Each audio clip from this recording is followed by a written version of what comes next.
நங்கூரம் பார்வையாளர்களுக்கு பணிவான மாலை வணக்கங்கள். ட்ரம்ப், அமெரிக்காவினுடைய ட்ரம்மு, அதனால் என்ன பண்ணிக்க தெரியுங்களா? 2 நாளைக்கு முன்னாடி ஒரு பேட்டி கொடுத்துருக்காரு. நேற்றுக்கோ முந்தா நாளோ தெரியல. ஏங்க நீங்கள் வந்து ஈரான் மேலே போர் தொடுத்தீங்க அப்படின்னு கேட்டதுக்கு அவர் என்ன சொல்லியிருக்காரு? ஈரானில் இருக்கிற அபரிமிதமான ஆயில் மேலே நான் அபரிமிதமான ஆசை வச்சுருக்கேன். ஏண்டா நீ அபரிமிதமான ஆயில் மேலே அபரிமிதமான நீ ஆசை வைக்கிறதுக்கு உலகம்தான் கிடச்சிச்சா? மக்கள் இவ்வளோ சின்ன பண்ணப்படுறாங்க. நம்ம ஊரில் கேஸ் இல்லைங்க. 30 நாளைக்கு ஒரு தடவை கேஸுன்னு சொல்லிட்டு சொன்னது, வருஷத்துக்கு 12 சிலிண்டர்னு சொல்லிட்டு சொன்னது, இப்போ 45 நாளைக்கு ஒரு தடவை அப்படின்னு சொல்லிட்டு மாற்றிட்டாங்க. டேரிஃபையே மாற்றிட்டாங்க. முதல்லலாம் புக் பண்ணால் அடுத்து ஒரு 3 செகண்டில் மெசேஜ் வந்துடும். ஆனால் இப்போ வந்து கிட்டத்தட்ட 1 வாரம் ஆகுது மெசேஜ் வரத்துக்கே. உங்களுடைய இது ஏற்கப்பட்டது அப்படின்னு சொல்லிட்டு கேஸ் வருதுன்னு சொல்லிட்டு சொல்கிறதுக்கு அதுக்கு நம்ம 1 வாரம் ஆகும். முதல்ல வந்து மிஸ்டு கால் கொடுத்தாவே ஒரு மெசேஜ் அனுப்பிச்சிருவான், ஒரு கோட் நம்பர் கொடுப்பான் அவங்களுக்கு. அதே இல்லை, இப்போல்லாம் கொடுக்கறது இல்லை. நீ ஆயில் வாங்குறதுக்கு அவன் ஈரானில் இருக்கிற ஆயில் மேலே ஆசைப்படுறதுக்கு எத்தனை பேர் சாப்பிட்றது போரில்? நாங்கள் ஏன்டா கஷ்டப்படணும்? எங்களுக்கும் அதுக்கும் என்னடா சம்மந்தம்? ஏன்டா கத்தாரில், ஈரானில், ரஷ்யாவில் பெட்ரோல் விற்கிது, நாங்கள் வாங்குகிறோம், எங்கள் கவர்மெண்ட் சுத்திகரிப்பு பண்ணி எங்களுக்கு கொடுக்குது. கத்தார்லேருந்து கேஸை வாங்குது, ஈரான்லேருந்து ரஷ்யாவிலேருந்து பெட்ரோல் குரூடாயில் வாங்குது, நாங்கள் சுத்திகரிப்பு பண்ணுறோம், என்னமோ பண்ணுறோம். நீ சண்டை போடுறதுனால நாங்கள் வந்து பட்டினி கிடக்கணுமா? இல்லை ஹோட்டல்லாம் எழுத்து மூட்டுமா? இல்லை பொழப்பு தளப்பு இல்லாமல் அலையணுமா? இல்லை மானங்கட்டு போய் என்ன சொல்கிறது? அவனை எத்தனை ஹோட்டல் மூடி கிடக்கு தெரியுங்களா? சென்னையில், திருச்சியில், தமிழ்நாட்டில், பெங்களூரில் கேஸ் இல்லாமல் 2 கப்பல் வந்துச்சு, 4 கப்பல் வந்துச்சு. 4 கப்பல் 2 கப்பல் வந்தால் 150 கோடி பெரும் மக்களை கொண்ட ஒரு பெரிய நாடு இது இந்தியா. எத்தனை கப்பல் வந்தாலும் நமக்கு பத்தாது. இப்போ இந்த இடர்பாடுகள்லாம் காரணம் என்ன? ட்ரம்ப்பு தானே. ஒரு நாளாக கேட்டு நூற்றுக்கணக்கான கப்பல் ஹார்முஸ் நீரிணையை கடக்க முடியாமல் அங்கேயே கிடக்குதான். அங்கேயே நிப்பாட்டி வச்சு நங்கூரம் போட்டு நிப்பாட்டி வச்சுருக்காங்க. நம்ம நங்கூரம் மாதிரியே நங்கூரத்தை போட்டு நிப்பாட்டி வச்சுருக்காங்க நூற்றுக்கணக்கான கப்பல்கள். இதில் இன்னொரு பியூட்டி என்ன தெரியுங்களா? முந்தா நாள் நியூஸு, நேற்றுக்கு நியூஸ் கூட இல்லை, முந்தா நாளாக படித்தது ஒரு மெகசினில். உரம் யார் தயாரிக்கிறாங்க அப்படின்னா, இந்த உலகத்துக்கே சீனா தான் தயாரிக்கிறான் உரம். அந்த உரத்தை வெளியில் கொண்டு போக முடியாமல் கப்பல்களில் முடங்கி நிற்கிது அப்படிங்கிறாங்க. அந்த கப்பல்களில் முடங்கி நிற்கிற உரத்தினால சரியான டயத்துக்கு உரத்தை அந்த பயிர்களுக்கு தெளிக்கவில்லை என்றால் மிகப்பெரிய உணவு பஞ்சம் வரும்னு சொல்கிறாங்க. முதல்ல சைனா, அதுக்கப்புறம் ரஷ்யா, இவங்க 2 பேரும் தான் சேர்ந்து உர தயாரிப்பில் முன்னணியில் இருக்கிற ஏற்றுமதியில் முன்னணியில் இருக்கக்கூடிய நாடு. இங்கே 2 நாடுமே என்ன பண்ணிட்டாங்க? எங்கள் மக்களுக்கு வேணும் அப்படின்னு சொல்லிட்டு உர தயாரிப்பை வந்து அவங்களுக்குள்ளேயே தயாரித்து அவங்களே வச்சுக்கிறாங்க. காரணம் அவங்களுக்கு வேணும்ல. இந்த போர் நீடிச்சிச்சுன்னா எல்லாத்தையும் வெளியே கொடுத்துட்டோம் அப்படின்னா அவங்களுக்கு என்ன பண்ணுவாங்க? அப்போ இந்த மாதிரி கப்பல்கள் கூட அங்கே நிற்கிது, தேங்கி நிற்குது அப்படிங்கிறாங்க. 10வது அதுக்கு இருந்தாலும் என்ன பண்ணியிருக்கான் ட்ரம்மு? திருப்பி வந்து ஹார்முஸ் நீரிணையை வந்து கையகப்படுத்தணும் அப்படின்னு சொல்லிவிட்டு தரைப்படையெல்லாம் இறக்கியிருக்கிறான். கல்ஃப் நாடுகளை எங்கெங்கெல்லாம் அமெரிக்காவுடைய மிலிட்ரி பேஸ் இருக்கோ அந்த எங்கள் இடத்துல பூரா கொண்டு போய் காலாட்படையை இறக்கியிருக்கான். முதல்ல வந்து ஏர்லேயே அடிச்சுக்கிட்டாங்க, குண்டு போகிறதோட முடிஞ்சு போச்சு. இப்போ காலாட்படையை இறக்கி துப்பாக்கியில் சுடுற அந்த வேலையை வச்சுருக்காங்க, கொண்டு போய் இறக்குறது. 10,000 பேர்த்துக்கு மேலே கொண்டு போய் இறக்கி வச்சுருக்காங்க. இப்போ இந்த 10,000 பேர் இப்போ இவங்க வந்து எல்லாம் துப்பாக்கி ரவையோடு இருப்பாங்க, அவங்களும் ஈரான்காரங்களும் துப்பாக்கி ரவையோடு இருப்பாங்க. அதில் செத்து போவாங்க. எங்கிட்ட 10,000 பேர், அங்கிட்ட 4,000 பேர் செத்து போவாங்க. செத்து போனோம் 10,000 பேர் செத்து போனால் உனக்கு செத்து போய் உனக்கு ஆயில் கிடைக்கணும். அதுக்கு ஊரில் இருக்கிறவன், உலகத்தில் இருக்கிறவன் செத்து போனால் அவன் பொண்டாட்டி பிள்ளைங்க தாலி அறுத்து உனக்கு கொடுக்கணும். இராணுவ வீரர்கள் அவங்க வந்து கஷ்டப்பட்டு நாட்டுக்காக உழைச்சது இல்லாமல் உனக்கு நீ துமுறு எடுத்து போய் ஆயிலை பிடுங்கணுங்கிறதுக்காக நீ ஆயிலை வாங்கினது போக உன் நாட்டுக்கு நீ செல்வத்தை சேர்க்கறதுக்காக அடுத்தவனை நீ வந்து கொள்ளுவ. இதில் உன் நாட்டு வீரர்களும் செத்து, அவங்க நாட்டு வீரர்களும் செத்து, உன் நாட்டு பொதுமக்களும் செத்து, அந்த நாட்டு பொதுமக்களும் செத்து. இந்த எதுக்கு அந்த மானங்கட்ட பழப்பு உங்களுக்கு? சரி, உன் நாட்டுக்காவது நல்ல செய்வியா? சரி, அப்படியாவது மக்கள் செத்து உன் நாடு அமெரிக்கா கவர்மெண்ட் நல்லா இருக்கட்டும் அப்படின்னு சொல்லி செய்வியா? இல்லை.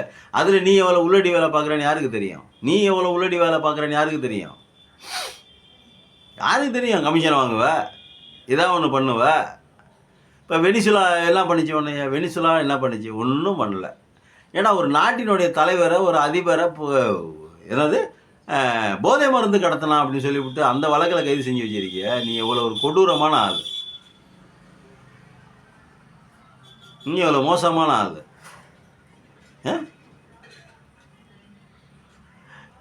இப்படி தாங்க செஞ்சாங்க. சதாம் ஹுசேனை ரசாயன குண்டு வச்சுருக்காரு, அந்த குண்டு வச்சுருக்காரு, இந்த குண்டு வச்சுருக்காரு அப்படின்னு அந்த ஈராக்கை அடித்து அந்த சதாம் ஹுசேனுங்கிறவர் அவரை பற்றி அப்புறம் பேசிக்குவான். அவரை போட்டு அவருக்கு தூக்கு தண்டனை கொடுத்து அந்த மக்கள் எல்லாம் அடித்து உதச்சி அவங்கள கொன்று அந்த நாட்டை கையாபதி சின்ன பின்னமாகி கிடக்குங்க இன்றைக்கி நாடு. எப்படி இருந்த நாடு பெட்ரோலோட வருமானத்தில், குருடாயில் வருமானத்தில் எவ்வளோ செழிப்பாக இருந்த நாடு இன்றைக்கி பாவங்க அந்த அடியிலேருந்து மீள முடியாமல் ஈராக்கு படுற பாடு எவ்வளோ கொடுமைங்க. அதெல்லாம் நம்ம நாட்டு மேலே எவனா இந்த மாதிரி படையெடுத்து ஏதாவது செஞ்சானாக்கா நமக்கு எவ்வளோ கோவங்க வரும். அங்கே இருக்கிறவங்களாம் மனுஷனே இல்லையாங்க, அவனை மிருகமாங்க. இல்லை அவங்களுக்கு என்ன 6 அறிவு இல்லையாங்க? ஈராக்லேயோ ஈரான்லேயோ இருக்கிற மக்களுக்கு 6 அறிவு இல்லையாங்க? கொத்தா குழந்தைகளை கொண்டா என்னங்க அர்த்தம்? கொஞ்சமாவது யோசித்து பார்க்கணுமாங்க அவன். ஏங்க இவன் பெட்ரோலை, ஈரானில் இருக்கிற பெட்ரோலை இவன் கைப்பற்றுவதற்கு எத்தனை பேர்த்தாங்க கொள்வது? உலகம் பூரா நீ கஷ்டப்பட்டு இருக்குல்லங்க. மொத்த ஆயில் சர்வீஸில் 25% ஹார்முஸ் அந்த ஜலசந்தி அந்த நீரிணைப்பினால தான் வருது அப்படிங்கிறாங்க. உலகத்துக்கு 25% யோசிச்சு பாருங்கள் எவ்வளோ ஒன்று. 750 கோடி பேர் இருக்காங்க மக்கள். இந்த 750 கோடி பேர்த்துக்கான எவ்வளோ ஒரு நாளைக்கு ஆயில் தேவைப்படும், அதுக்கான வரவு செலவு என்ன, அதுக்கு எத்தனை கப்பல் போகணும் வரணும், எத்தனை கோடி பேரல் வேணும், இதெல்லாம் ஒரு கணக்கு போட்டு பார்த்தோம்னா எங்கேயோ போகுங்களேங்க. அப்போ அதில் 25% கையாளுறது இந்த ஹார்முஸ் ஜலசந்தி அந்த நீரிணைப்பு. அந்த நீரிணைப்பை கைப்பற்றணும் அப்படின்னு சொல்லிவிட்டு நீ பெட்ரோல் அவன்கிட்ட இருந்து குருடாயில் திருடுறதுக்கு ஓசியில் ஏன் காசு கொடுத்து வாங்குங்கடா. ஏன்டா மானங்கட்ட பயலுங்களா? காசு கொடுத்து ஈரான்கிட்டருந்து வாங்கு, உனக்கு வேணும்னா வாங்கு, ரஷ்யாகிட்டேருந்து வாங்கிக்க, காசு கொடுத்து வாங்க. ஏன் நீ ரஷ்யாட்ட பெட்ரோல் குருடாயில் நிறைய இருக்க, ஏன் ரஷ்யாவை அடிச்சு பாரு, ரஷ்யாவை நீ அடிச்சு பாரு. உனக்கு அந்த தில் இருக்கா? உனக்கு அந்த திறமை இருக்குதா? ரஷ்யாவை அடிச்சு பாரு நீ. அவன்கிட்ட குருடாயில் நிறையா இருக்குது, அவனை அடி. ஒன்றும் குருடாயில் பூரா குட்ரா எல்லாம் தூக்குவான்டா டே புதினு அப்படி கேட்டுப்பாரு, உடனே தூக்கிட்டு போயிடுவான். அவன் தூக்கிட்டு அவன் நாட்டில் வச்சுக்குவான். அவன் நாட்டு ஜெயிலில் பத்திரமா அவனுக்கு முன்னாடி ஜெயிலில் ஒன்று கட்டி உன்னை வச்சுக்குவார் புதினு. அவன் உன்னை விட எவ்வளவோ நல்ல மனுஷன். இவன் வியாபாரிங்கிற வியாபார புத்தியை காமிச்சிட்டாம இருக்கு. இவன் ஒரு வியாபாரிங்க. இவன் வீடு கட்டி விற்கிறக்கூடிய ஒரு வியாபாரி. இவனை கொண்டாந்து அரசியல்வாதியாக போடக்கூடாது. எப்போயுமே அரசியல்வாதியை தான் அரசியல்வாதியாக கொண்டாந்து வைக்கணும். அரசியல்வாதியை தான் ஒரு பெரிய மனுஷனாக வைக்கணும். அரசியல்வாதியை தான் ஒரு தலைவனாக வைக்கணும். அரசியல்வாதிக்கு தான் தெரியும் மக்கள்லாம் யார், மக்கள்லாம் என்ன கஷ்டம், அவன் அடிப்படையிலேருந்து வந்திருப்பான் அரசியல்வாதினா. இவன்லாம் பணக்காரங்க, இவன் தொழிலதிபர். இவன் மிகப்பெரிய உலகின் மிகப்பெரிய தொழிலதிபர்களில் ஒருத்தன். இவனுக்கு என்ன பண்ணும், இவன் கார்பரேட்டு. இவனை இடம் வாங்கி வீடு கட்டி விற்கிறது, வீடு வாங்கி விற்கிறது, இதுதான் அவனுக்கு வேலையே. இவனை கொண்டாந்து அதிபரை உட்கார வச்சா அந்த நாடு எப்படிங்க வேலைங்க? இப்போ அமெரிக்க மக்கள் சந்தோஷமாக இருக்காங்களா? இப்போ இவன் வந்துட்டான் ரைட்டு, இவன் அடித்து துவைக்கிறான். ஈரானை அடித்து நொறுக்குறாங்க. நெதன்யாஹுவுக்கு உதவி பண்ணுறான். இவன் நாட்டு மக்கள் மெச்சிக்கிறாங்களா? இவன் மேலே எந்த விதமான எங்கள் தலைவன் மேலே எந்த விதமான தப்பும் இல்லைங்க. எங்களுக்காக தான் அவர் போர் புரிகிறார், எங்கள் நாடு நல்லா இருக்கணும் போர் புரிகிறார் அப்படின்னு அவங்க ஒத்துக்குவாங்களா? இவன் செஞ்ச தவறு இல்லை, அவன் செஞ்சது கரெக்டு அப்படின்னு ஒத்துக்குவாங்களா? இந்த மக்கள் ஒத்துக்குவாங்களா? அமெரிக்க மக்கள் ஒத்துக்குவாங்களா? அமெரிக்கா பழங்குடி மக்கள், நம்ம மக்களை சொல்லலை, அந்த ஊர்லேயே இருந்தவங்க காலங்காலமாக 400 வருடங்களில் 450 வருஷம் ஆச்சுங்கிறாங்க அமெரிக்கா இந்த அமெரிக்கா 450 வருஷத்தமா அங்கேயே புள்ள தலைமுறையாக இருக்கிறவங்க அவங்க ஒத்துக்குவாங்களா எங்கள் ட்ரம்ப் செஞ்சது கரெக்டு அப்படின்னு சொல்லி ஒத்துக்குவாங்களா? அப்போ அவர்களை அடித்து உதைச்சி அவர்களுடைய ரத்தத்தில், அவர்களுடைய வேதனையில், அவர்களுடைய மன வருத்தத்தில் அந்த அந்த அந்த அந்த பெட்ரோலை அந்த குருடாயில் வாங்கி நாங்கள் சாப்பிட்ணுமா, நாங்கள் வச்சுக்கணுமா, நாங்கள் புழங்கணுமா, அந்த குருடாயில் எங்கள் வண்டியில் அதை ஓட்டணுமா, நாங்கள் சந்தோஷமாக வாழணுமா அப்படின்னு சிந்திக்க மாட்டாங்களா? வைத்தறிச்சல் இல்லையா? எத்தனை பேர் சாவை கொடுத்து வாங்குகிற ஆயில், பிடுங்குற ஆயில், எத்தனை பேருடைய உயிரை பறித்த ஆயில், எத்தனை பேரோட ரத்தம் அந்த மண்ணில் சிந்தி இருக்குது. அவர் அந்த அந்த மாதிரியான ஆயிலை வந்து வாங்கணும் என்ன இருக்குது தலையெழுத்து அந்த நாட்டு மக்களுக்கு, அமெரிக்க மக்களுக்கு. இது வந்து என்ன சொல்லுதுன்னு தெரியல. இவனை கேட்கறதுக்கு ஆள் இல்லை. ஐநா சபை இவன் சொன்னதை தான் கேட்கும். ஐநா சபை வந்து இப்போ இப்போ நம்ம ஏதாவது தப்பு பண்ணிட்டோம் உடனே பொருளாதார தடமாங்க, அந்த தடமாங்க, இந்த தடமாங்க. ஆனால் இவன் என்னென்ன பண்ணுறான், இவனோட தேனியாக என்னென்ன பண்ணுறாங்க, தேவையில்லாத வேலை. இப்போது ஈரானுடைய கண்டிஷன் எப்படி இருக்குன்னு தெரியல. அமெரிக்கா கிட்ட இன்னும் நிறைய படைகள் இருக்குது, இன்னும் நிறைய எக்யூப்மெண்ட்ஸ் இருக்குது. ஆனால் அவங்க இல்லைன்னு சொல்லிட்டு அவங்க ஏற்கனவே நான் வந்து படித்த வரைக்கும் அமெரிக்கா 4 வருஷத்துக்கு போரிடுவதற்கான ஆயுதங்களை அவர்களுடைய அதுக்கு தேவையான பொருட்கள் எல்லாம் நாங்கள் வச்சுருக்கோம் அப்படின்னு சொல்லிட்டு தான் அவங்க சொல்கிறதாக சொல்கிறாங்க. ஆனால் உண்மை நிலவரம் என்னன்னு தெரியல. எப்பயுமே மிகுதிப்படுத்தி தான் பேசுவாங்க, குறைச்சி பேசுறது இல்லை. இப்போ அரசாங்கம் ஒன்று சொன்னாலும் நம்ம போய் நேராக போய் நமக்கு என்ன ஈரான் தூதரா நம்மள்ட்ட வந்து சொன்னார், நாங்கள் 4 வருஷத்துக்கு போர் புரிய ஆள் வச்சுருக்கோம். ஆனாலும் வச்சுருப்பாங்க. ஆனாலும் அது 4 வருடங்கிறது அதிகமா கம்மியா அப்படிங்கிறது தெரியலை. அது கரெக்டாக தப்பா அப்படிங்கிறது தெரியல. ஆனாலும் அவர்கள் எதிர்த்து வீரத்தோடு தீரத்தோடு போர் புரிகிறாங்க. இதில் வந்து நிறைய பேருக்கு மன வருத்தம். நம்ம ஆளுங்களுக்கு என்னடா நீங்கள் பாட்டுக்கு போய் ஈரானை ஆதரித்து பேசுகிறீங்க, வேறு யாரை ஆதரித்து பேசுகிறது? யார் பாதிக்கப்படுறாங்களோ அவங்க பக்கத்தில் நின்று பேசணும். அதானே நியாயம், அதானே தர்மம், அதானே சட்டம். அமெரிக்கா போருக்கு வான்னு அவன் கூப்பிட்டானா, இடைஞ்சல் பண்ணானா ஈரானு? அவன் பாட்டு சிவனேன் தானே இருந்தான். இங்கேயும் போய் இப்போ குண்டு போடுற நீயே? அவங்க என்ன நினச்சிட்டாங்க, ஒரு நாள் 2 நாளில் சுட்டிடலாம், எல்லாத்தையும் முடிச்சிடலாம், அவங்க செத்துருவாங்க, சாவடிச்சிட்டோம்னா ஒன்றும் பிரச்சனை இல்லை அப்படின்னு நினச்சிட்டாங்க. பின்னாடி இருந்து குத்துறாங்க, செம்ம குத்துறாங்க. வடிவேல் காமெடியில் சொல்லுவாங்க பார்த்தீங்களா, அந்த மாதிரி. ஏண்டா வீட்டுக்குள்ளே விட்டு அந்த குமுறுறா, ஒரு கூட வந்து ஏன்னு கேட்கலையே அப்படின்னு சொல்லலாம். அந்த மாதிரி இப்போ ட்ரம்புக்கு அடி உழுவ போகுது. அடி வாங்கிட்டு தான் இருக்காங்க. மிகப்பெரிய போர்க்கப்பல்லாம் 2 கப்பல் காலி ஆயிடுச்சு, ஓரங்கட்டி நிப்பாட்டிட்டாங்க. நேற்று ஒரு உளவு பார்க்கக்கூடிய விமானம் சரியான கிட்டத்தட்ட பெரிய உலகின் மிகப்பெரிய எல்லைகளை கண்காணிக்கக்கூடியது, பெரிய பெரிய எல்லைகளை கண்காணிக்க பல சதுர கிலோமீட்டர் பரப்புள்ள உள்ள அந்த எல்லைகளை கண்காணிக்கக்கூடிய மிகப்பெரிய விமானம். அந்த விமானத்தை பொறுத்தட்டாங்க, 2ஆக உடைச்சிட்டாங்க, வேலை முடிஞ்சு போச்சு. நிறைய இழப்பு தான். ஆனாலும் கர்வம், வெட்டி கர்வம். நம்ம வந்து ஜெயிக்கணும், அவன் ஜெயிச்சிடக்கூடாது, அவன் குட்டி நாடு ஜெயிச்சிடக்கூடாது அப்படின்னு. இப்போ இவன் வல்லரசா அவன் வல்லரசானே தெரியல. இன்னும் ஒரு வாரத்தில் தெரிஞ்சிடும். காலாட்படைகள் மோதுவது ரொம்ப உயிர் சேதத்தை ஏற்படுத்தும். இவன் வந்து பெட்ரோலை மட்டும் நிப்பாட்டி வச்சிருக்கல ஈரான், உரம் போக்குவரத்து சமானையும் இது பண்ணியிருக்கு. இப்போ இது உலகம் பூரா வந்து உணவு பஞ்சத்தை ஏற்படுத்தும் அப்படிங்கிற மாதிரி ஒரு தகவல் வருது, ஒரு பயமுறுத்துது, ஒரு பயமாக இருக்குது. இப்போ நம்ம ஊர்லேயேங்க எத்தனை லட்சம் ஏக்கர் விவசாயம் பண்ணுறாங்க. அவங்க டயத்துக்கு அந்த தெளிக்கிற உரம் தெளிக்கலைன்னா அந்த பயிர் எப்படி வளரும்? அந்த பயிர் நம்ம இயற்கை உரமாக வச்சுருக்கிறோம். எல்லாத்தையும் மரத்தை கருத்தை சாணத்தை ஈனத்தை கொமியத்தை ஏதாவது ஊற்றி இப்போ விளைய வைக்கிறதுக்கு இல்லையே.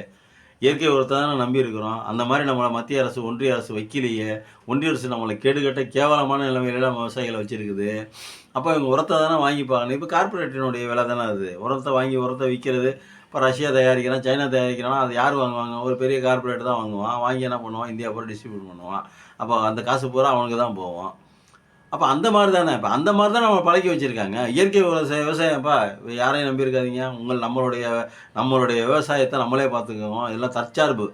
நீங்கள் உங்களுக்கு என்ன உரம் போடணும்னு தோணுதோ அதை போட்டு நீங்கள் பயிரை வள வைங்க. இனிமேல் நான் அவங்க வெளிநாட்டிலேருந்து உரம் வாங்குதில்லை அப்படின்னு சொல்லியிருக்குதா? இந்த மானங்கட்ட மரியாதை கட்ட அரசு சொல்லியிருக்குதா? இல்லையே. உரத்தை வாங்கி தான் பழக்கணும், உரத்தை காசு கொடுத்து வாங்கி தான் நம்ம போடணும் அப்படின்னு தானே சொல்லி நம்மளை வந்து திசை திருப்பி வச்சுருக்காங்க. அப்போ அந்த உரம் சரியான நேரத்துக்கு வரலனாக்கா இயற்கை உரமும் இல்லை, இந்த வர வேண்டிய உரமும் வரல. அப்போ அந்த பயிரை எப்படி காப்பாற்றுறது? அந்த பயிர் எப்படி வளரும்?